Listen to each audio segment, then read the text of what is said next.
Avec ce petit tutoriel, je vous propose de nous intéresser au lavis localisé, que l'on appelle aussi plus communément en français les jus et en anglais les wash.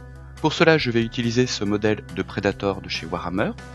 Il a été peint, on a apposé les décalques, puis on a protégé l'ensemble d'une bonne couche de vernis brillant.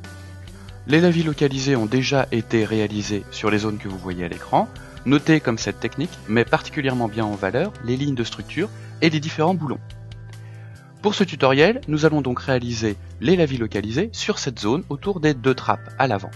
Même s'il existe aujourd'hui des produits prêts à l'emploi proposés par diverses marques, j'ai choisi d'utiliser des peintures à l'huile que l'on trouve facilement dans les magasins d'art.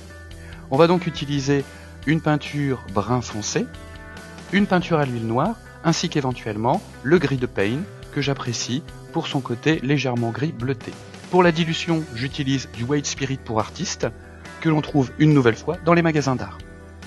On va ensuite choisir 3 pinceaux, un pinceau de taille moyenne, un pinceau brosse plat et un pinceau fin. On va commencer par diluer notre peinture à l'huile. Pour cela, on s'équipe d'un petit récipient, d'une pipette, du diluant, et on va venir déposer de petites noix de peinture à l'huile au fond de notre récipient. On prend ici la référence Brown Wash de chez Abteilung. On dépose, vous voyez, une petite quantité au fond. On vient ensuite ajouter du noir d'ivoire de chez Van Gogh.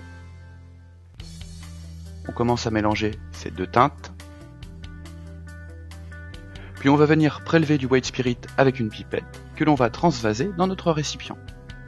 En termes de dilution, il faut compter 9 parts de diluant pour 1 part de peinture à l'huile. Si vous êtes débutant, je vous conseille de faire des essais préalables pour évaluer la dilution de votre mélange. Il doit être translucide, mais assez épais pour pouvoir bien marquer autour des différents rivets et dans les lignes de structure.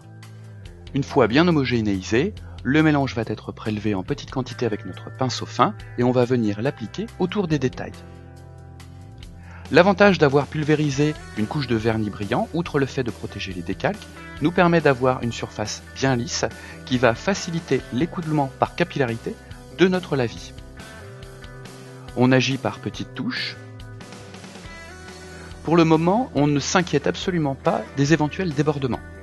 C'est l'avantage de la peinture à l'huile, comme de la peinture énamel. Son temps de séchage étant assez long, on va pouvoir venir retoucher par la suite avec du diluant. C'est ce que nous allons faire à présent. Nous prélevons avec notre pinceau un peu de diluant. Notez que le pinceau doit être propre. Et on va venir retravailler chaque zone où le lavis a été appliqué pour repousser celui-ci au plus près des détails.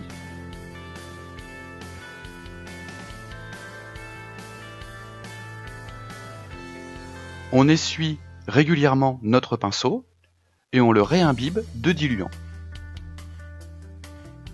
Et on vient comme cela retoucher chacun des lavis pour bien le concentrer autour de la zone à ombrer.